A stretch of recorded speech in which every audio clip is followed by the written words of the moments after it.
And Mark, you can go ahead and share your screen now and begin the presentation. Okay, let's do that. Wish I could be up there in Dover with everybody else in your sequestered county with no cases there. But we'll do it this way, and hopefully we can get it done in a good way. Listen, I want to tell you about the Ku Klux Klan in Maine, and we'll have some questions at the end. Please hold on to them. We'll try to get to all of those questions. But I want to give you this history. There was one fine September day and evening, actually, in 1923, in the woods outside of Waterville. They were ablaze with burning crosses. The Ku Klux Klan's realm of Maine was holding its first state convention, and there were 15,000 people in attendance that poured into the woods outside of Waterville. Surely, the number of people from the 1,000 members in the Klan in Bangor, or the 300 Brewer Klan members, or those in Dover or Dexter or Milo, made their way down to Waterville for that conference. Just earlier that month, the Boston Herald reported that Klan recruitment, they said, quote, is easier in small towns where fraternalization means a great deal socially and in business ways. Just a week after the Herald reported that, the Milo Klan proved them correct. And they held, in this photograph, you may have seen this before, they held the first daytime Klan march in the entire country. In fact, Dover has a very interesting history. But before we get to that, even knowing what we know today, just growing up in Brewer, Maine, and Scarborough before that, this seems like such a fabrication, like an absurdity. I mean, really, it's the Ku Klux Klan. It's the state of Maine, really white Maine, where we had one black family in my entire town of Brewer.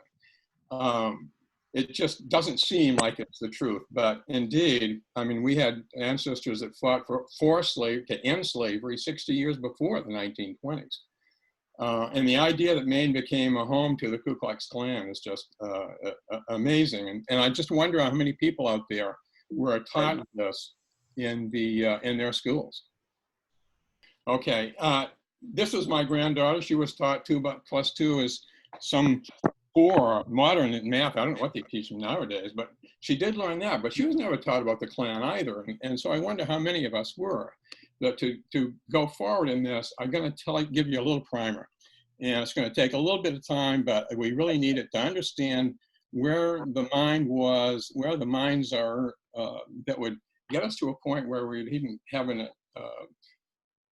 organization like this exist. I'm going to take you back in history, back past today's riots, past the civil rights movement, past the Second World War, the First World War, even beyond the Civil War, to get to this climate in Maine that did not originate with the Ku Klux Klan's, even their original formation in 1865.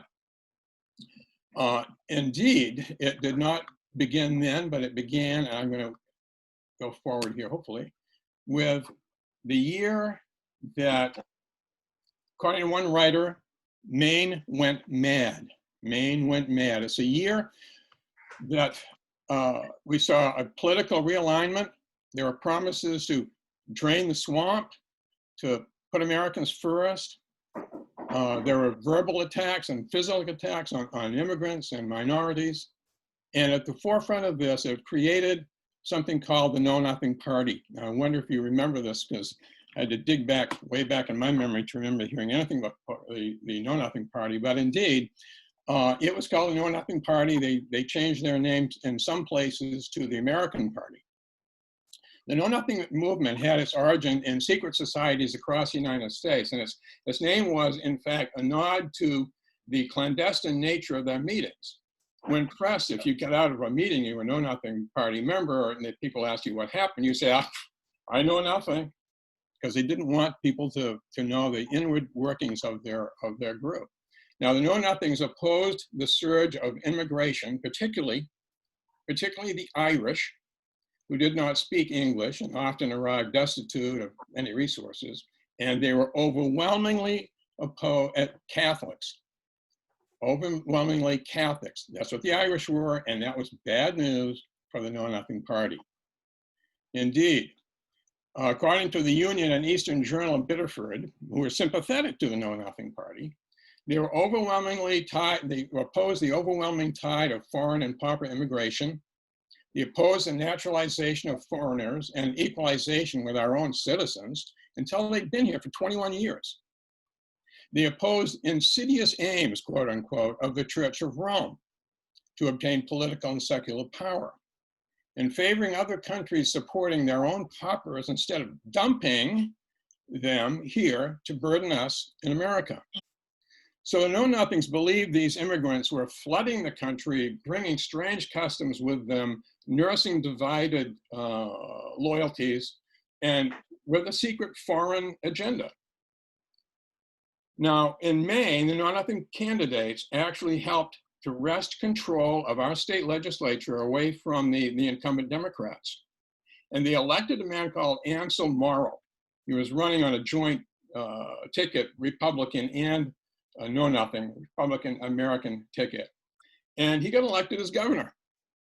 The incoming legislature set to work, and this is the state of Maine we're talking about. The incoming legislature in 1854 set to work with a series of anti-immigration measures.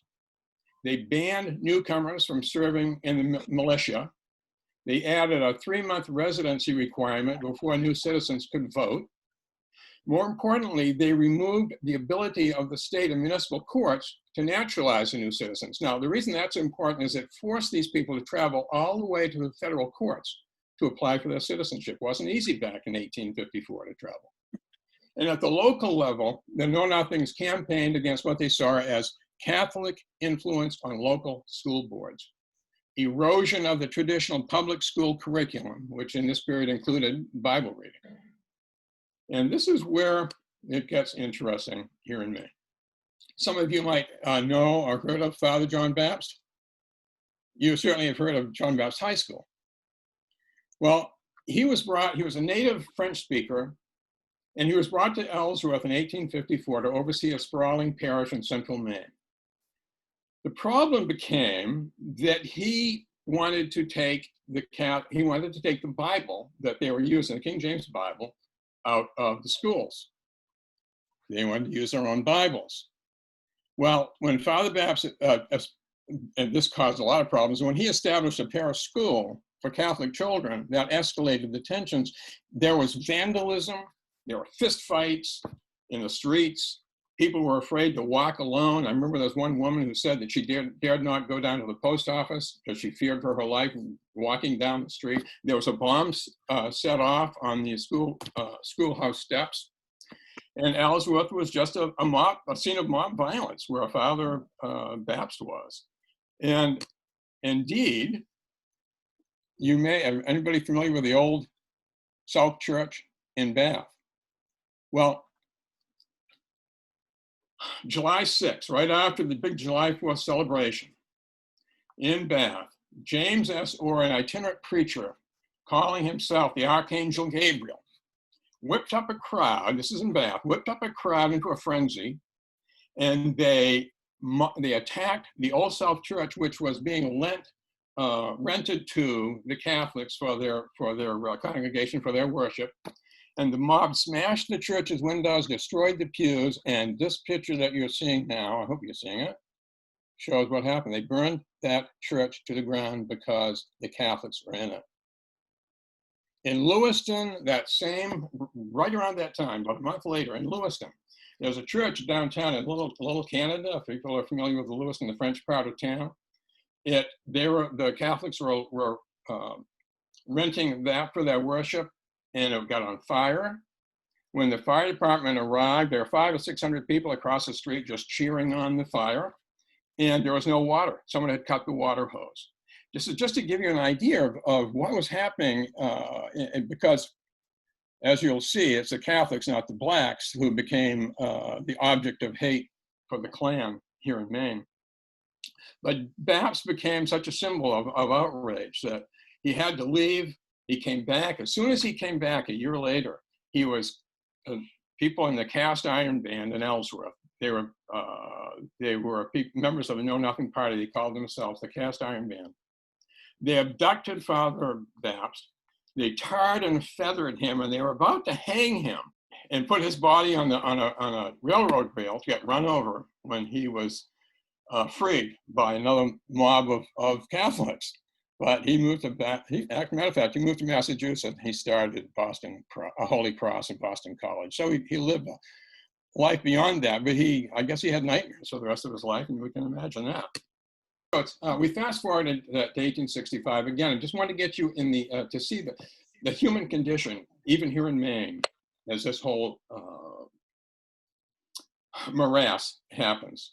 It was 1865, and these attitudes resurfaced when a band of former Confederate soldiers formed the Ku Klux Klan.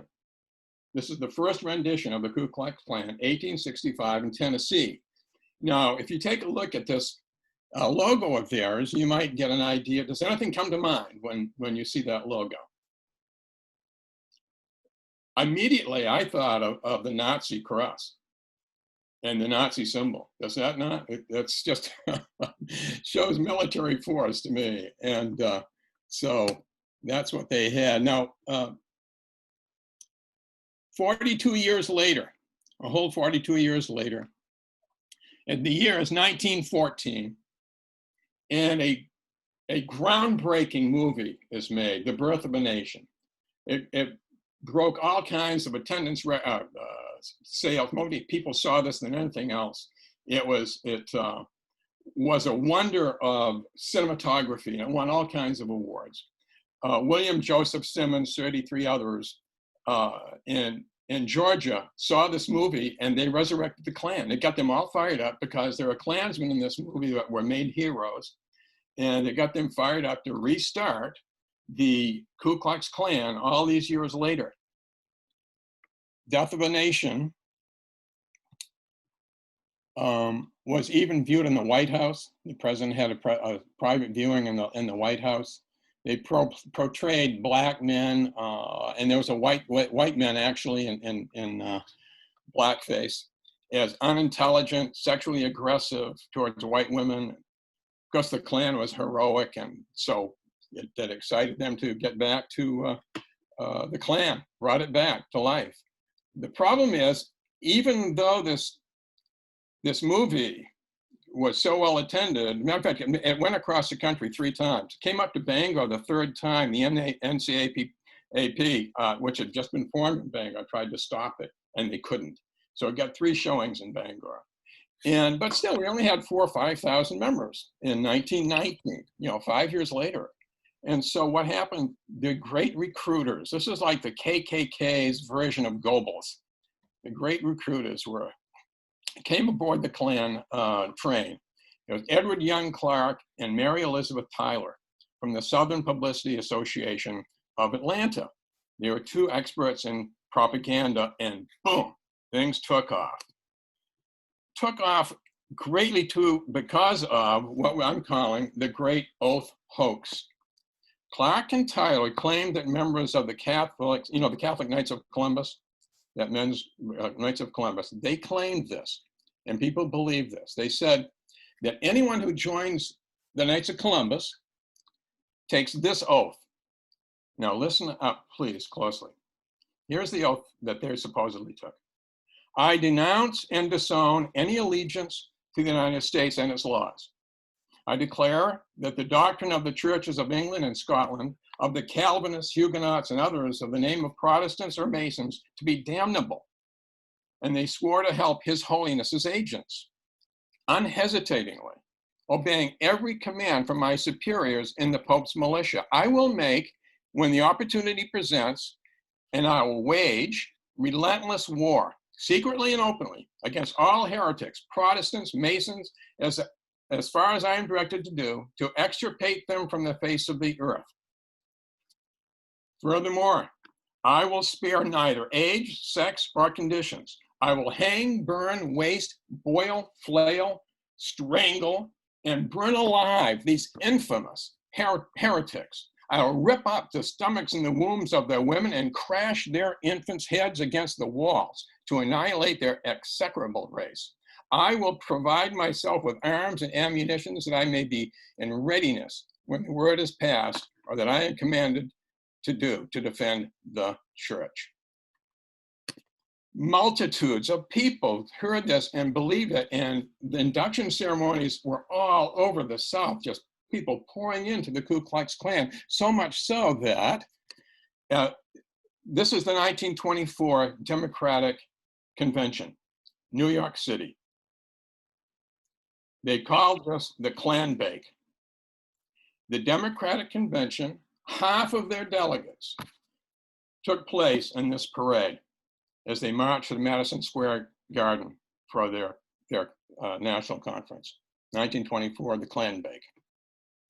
And now here are the figures for Maine. It was a national phenomenon. It engulfed Maine as well as everybody else. But look at the figures here. You know, if you can believe them or not, we have 1925, Maine has 150,000 Klan members. This is according to the Washington Post. According to the Washington Post, 150,000. Other people had, papers and so on had lower numbers than that. But at that point in time, there were 155,000 Catholics in Maine. There were 700 and, what is the figure? I have it here somewhere. There was 796,000 people in the state of Maine. 792,000. So if you took 150,000 out of and divided that 792 by, we find out that just about 1 out of every 5 members, residents of the state of Maine, was loyal to the Ku Klux Klan. They either belonged or they supported the Ku Klux Klan. Now, if you're looking at these figures, you can see, look to the right, 1926, 27, 28, 29. Well, I'm going to tell you why this is a flash and burn, because we went to extraordinary heights of the Ku Klux Klan numbers in Maine, and then they fell extraordinarily. But I want to tell you that story. Here is the Maine Klan, the KKK robe. This robe itself is in the Maine Historical Society collection. They operated a plant. The Klan operated a plant, and they sold robes, hoods, swords, and other paraphernalia. Klan members were encouraged to buy various Klan merchandise besides these clothing. They included swords, Bibles, helmets. They included Klan candy, probably spelled with a K, right? And they even had Klan dry cleaning and life insurance available. So overall, and a lot of times you look at the bottom line as the money, right? Here we go. Bottom line is the money. It is estimated that Klan conservatively generated annually revenues of 25 million. Now, in today's figures, that's an annual income of $300 million in today's dollars. At its peak, they had somewhere between 1.5 million and 4 million members around the country. Here is our patch. Really nicely designed, huh? Professional, looks good. That's a great patch. The Empire, Invisible Empire in the state of Maine. And here's a map of the state of Maine, where we know that there are Klaverns. That's a local group of Klans people. It's called a Klaverin, and they were in all around you. Dover, Foxcroft, Milo, Brownville Junction had a pretty good group. Guilford, Bangor, Brewer, Dexter, Newport. Newport was in 1929 was still called an old Klan capital of the United States. That was by the Washington Post. And if you look down at the bottom there, way down where Wells is, there's an X. They even had their own campground. Yeah, you gotta have a campground, for sure. And as a matter of fact, you gotta have a women's group. They had a kids group, like the brown shirts of Nazis. They had a women's group. It was called a Klaxima. They had women's groups that were in Bath, Augusta, and if you can see this, it's the Aroostook Klan. They're headquartered in Holton, right in the middle. You can see Holton, Maine. So that is the medal that the women, the Klaxima, had for their groups on those 3 towns. Sorry, my little confusion. I got two hands. I can't use them both at the same time. I don't know how that works. Just a little self-indulgent, gratuitous advertising here. This is a picture of the cover of my book, The Crossing, which tells about a Maine town, as God was saying, out in western Maine, where a Klan is formed in 1923, and it's quite exciting. So there we go. Now to the good stuff. Here we are in Maine. There were some good guys, the anti-Klanners. Maine Governor Percival Bapst was a big one. Oh, he was fired up against these people. The Bates and Bowdoin College presidents. And then there were some guys that were pro-Klanners. I don't want to say the good, bad, and the evil, but there you go. Those are the pro-Klanners. They included Saco Mayor John Smith, Westbrook Mayor Charles Tuttle, Auburn Mayor Fred Walton, Bath Mayor Alan Wallet, Irish. And then there are some people we're not really sure about. One in particular was Ralph Owen Brewster. And he had been a good friend of Governor Baxter until he ran for governor. And the Klan backed him, and he refused to denounce the Klan. And that was the end of their friendship. As a matter of fact, it went spiraled down pretty quickly from there. And here is the man that lit the fire. Now, Maine at that point in time was considered a bellwether state. You remember, you've heard, as Maine goes, so goes the nation. So the leaders of the Klan down in the South said, if we can get a foothold in one of the northern states, say Maine, if we can get a good group going in Maine, then we can actually establish Klan all across the northern part of the country. It's not just a southern group anymore. Let's go for Maine. So they sent up here, they sent there a great speaker, just a dynamic man. His name was F. Eugene Farnsworth. He had been a magician and a hypnotist in his previous life, but he was great at selling the party line of Americanism. Now think, this is back before we had radio, movies, TV, any of that. So people were up for attending lectures. Eugene Farnsworth's lectures were on Americanism. And that was the carrot that drew people not only to his lectures, but into the organization. He was great for quotes. If you want to build an organization, you want to have a leader who's great for quotes. Free publicity everywhere. My old newspaper I used to work at, the Lewis and Sun, declared that the Klan should get fair treatment, honest discussion, sensible publicity, and that that must have said really well with all our friends down there in the Franco-American community, but that's how they felt. In a lot of places where Eugene Farnsworth went, they would run like his entire speech, starting on the front page, the whole thing. Up the coast, down the coast, he went to every little hamlet, and he says he went to every city, town, and village in the state of Maine, and he may very well have done that. Up in Rockland, the Courier-Gazette quoted him. They said, this is from October 1st, 1925. He said, Farnsworth said, that joining the Klan was, quote, like joining the church. It shows what a man believes in, what he intends to do, not as a substitute for the church, but as a powerful adjunct to the Protestant church. Well, the things that he used to accelerate this movement, to gain his members, were a number. If you look at them, yeah, it doesn't, oppose subversion. Who doesn't want to oppose subversion?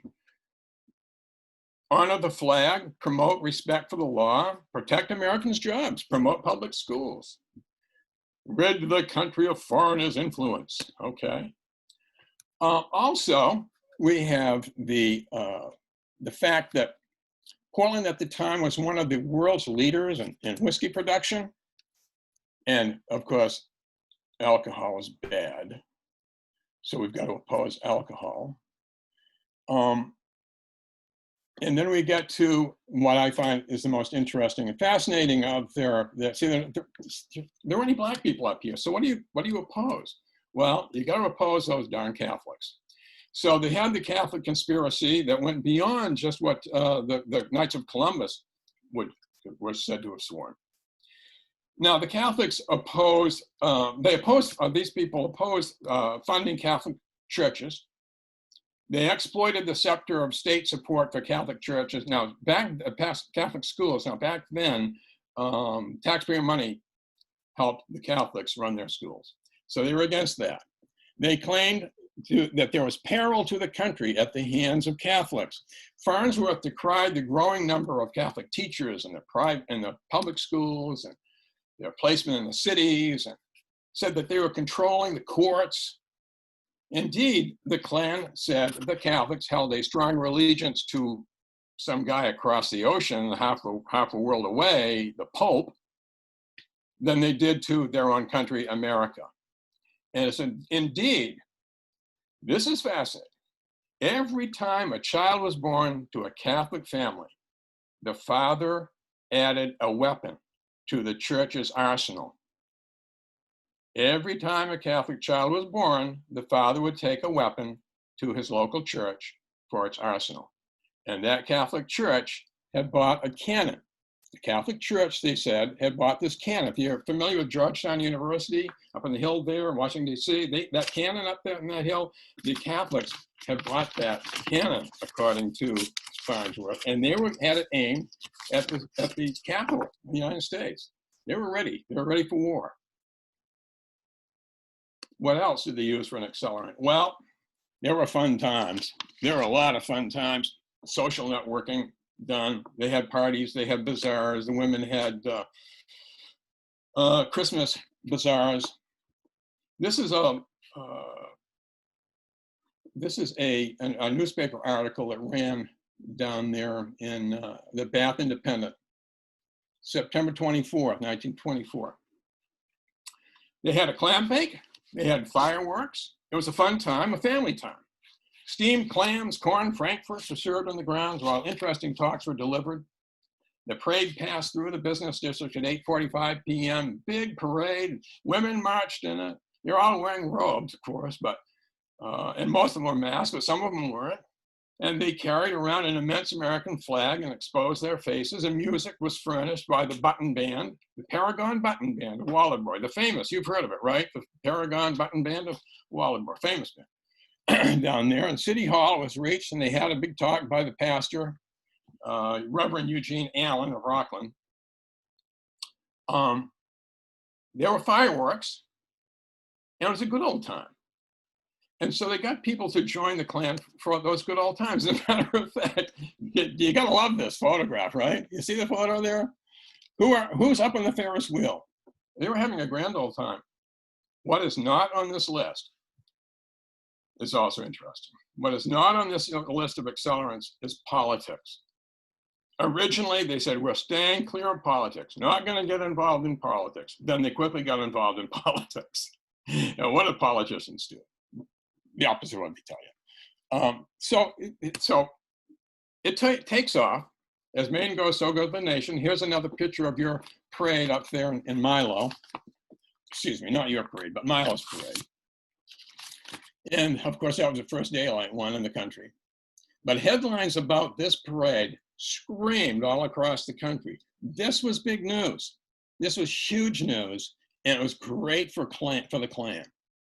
It sent chills into the opponents, but nevertheless, it was great for the Klans. It started out, we had this daytime parade, and then all of a sudden, you had them in Brewer, Dexter and Milo, east or up in there in Brownville, up there north of you folks, northwest, Brownville Junction, Portland, Gardner, and various other places, not just there. But they had these parades were great. And then along comes their show of force financially.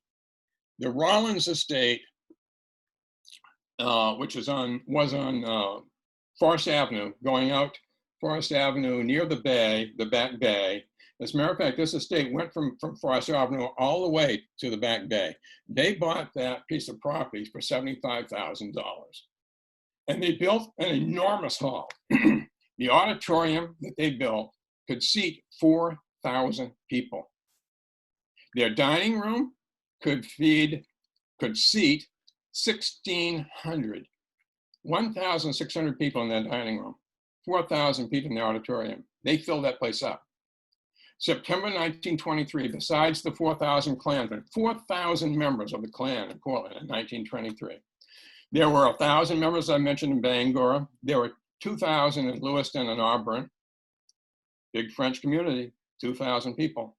Waterville, 650 members. Augusta had 350. Brewer had 300. There were 150 members in South Gardner and Randolph and Old Arch. And of course, up there in Milo and Dexter, and I don't have the figures, but they had members up there. As a matter of fact, let me tell you about this 1 month period in 1923. This is a 1 month period, August 18th, 1923. 1,500 Klansmen witnessed the initiation of 400 new members.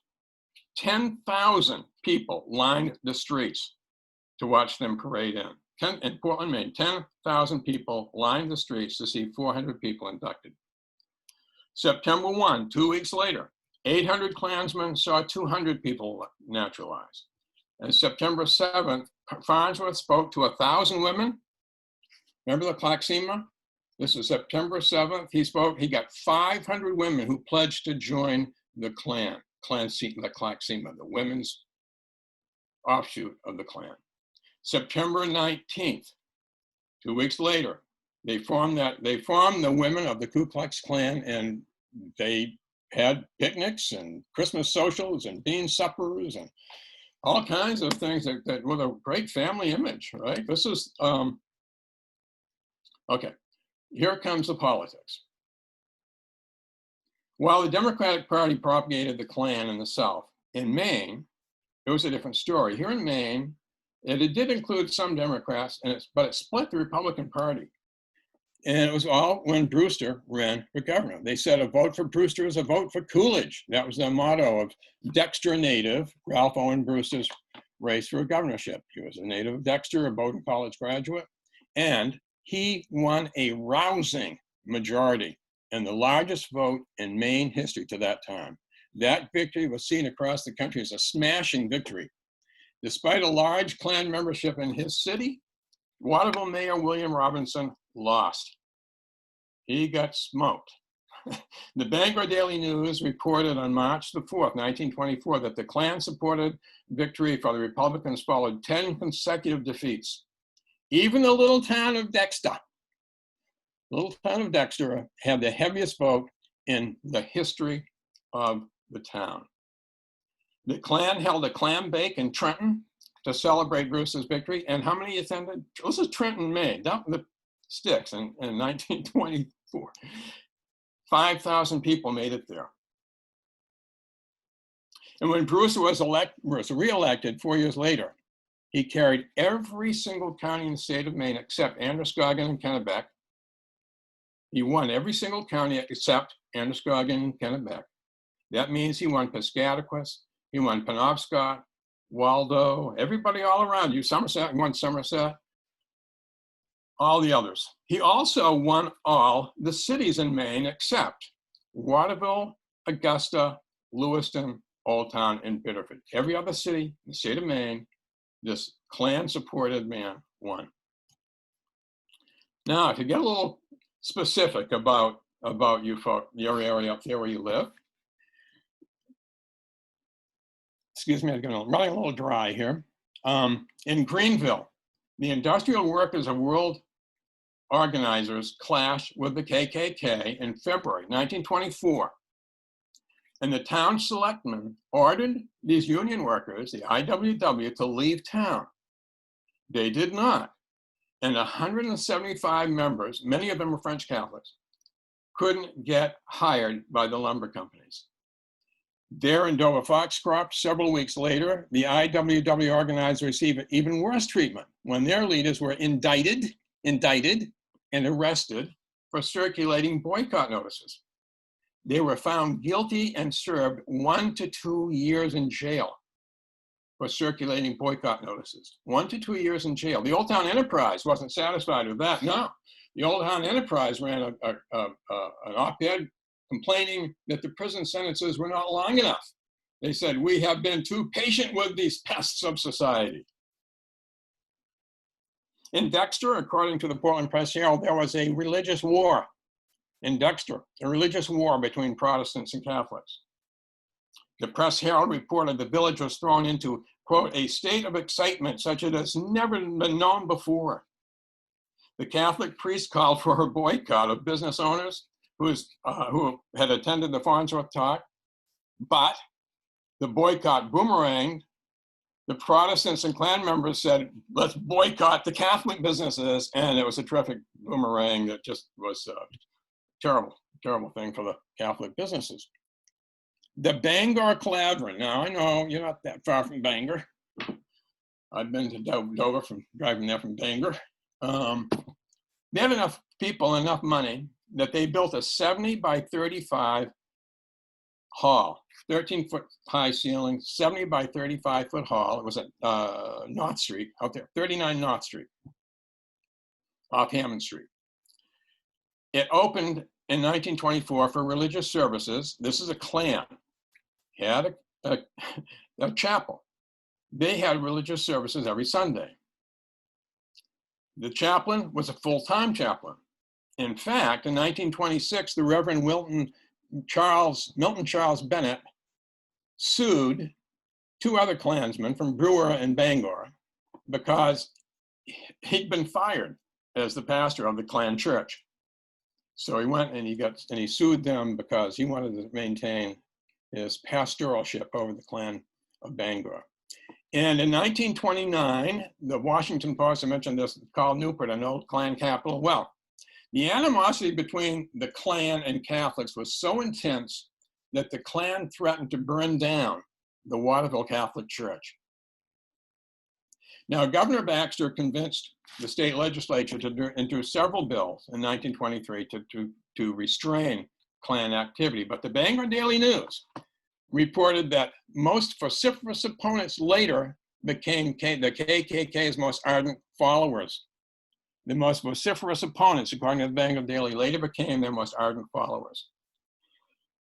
So you saw the numbers, you see how many people joined, how did it flame out and why? How did it flame out as quickly as it did?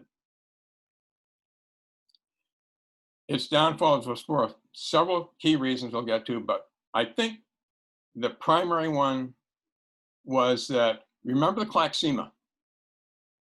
Farnsworth had started this women's Klaxima without permission from the headquarters down south. Farnsworth was pocketing the money from the Klaxima's dues, and they forced his retirement. Well, with his leaving, that ended all of the great press that they were getting. It also caused a lot of animosity from people that really loved Eugene Farnsworth. Were big followers of who joined the Klan because of Eugene Farnsworth, and so they left. Precipitous downfall.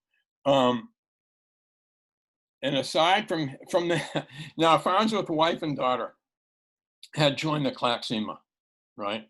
They were stripped of their membership because it found out that they weren't Americans.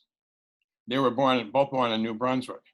As a matter of fact, there's a lot to be said to the idea that Farnsworth himself, who said he was born in Ellsworth Falls, down by just northeast of Ellsworth, said he was born there. They say they have evidence that he was actually born in Canada as well. So this person who had been railing for years against foreigners, immigrants, Canadians, French people, was not, in fact, a Mainer himself. Too bad. Okay, so we move on. We lost all that press, all that good press.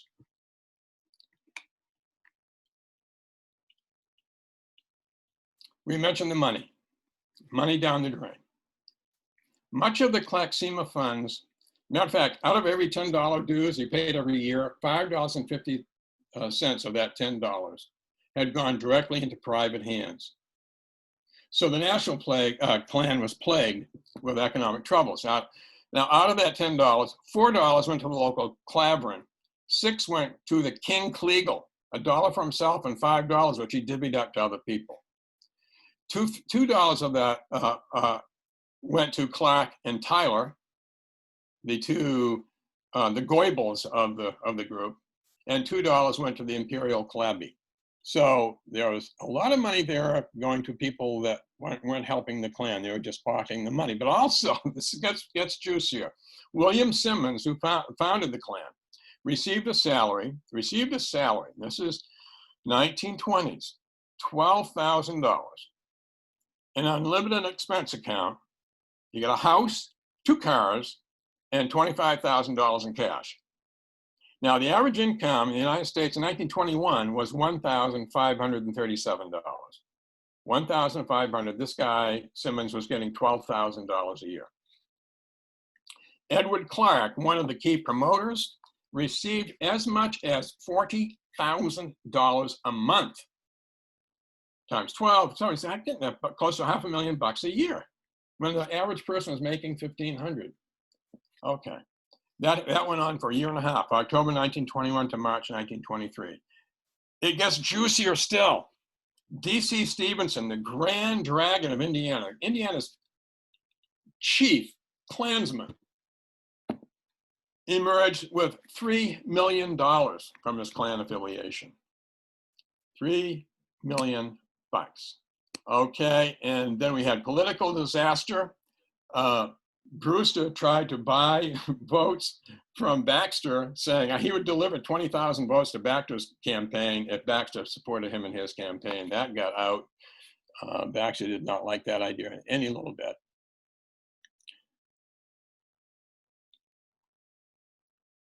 And then we have the Great Fire. Our $75,000 purchase, our 4,000 person auditorium, our 1,600 seating capacity dining hall burned. When it burned to the ground. They didn't have any insurance. They didn't buy that Klan insurance. I mean, that's what they missed out on. They didn't buy their own Klan insurance. They didn't have an insurance. So what did the leaders do now that all the brains of the network was gone? They set up headquarters in Rochester, New Hampshire. They set up headquarters in Rochester, New Hampshire. You could go back and show you the precipitous decline in numbers, but this basically tells us why the Klan in Maine went the way of all good things, I should say. That is my presentation. I'm happy to take any questions from anyone who has any to fire away at me. We'll see if I can or can't, but happy to listen. And you got to do your thing, Greta. And yeah, so thank you so much, Mark. If you stop your screen share, then we'll be able to see everybody and take the questions. Okay.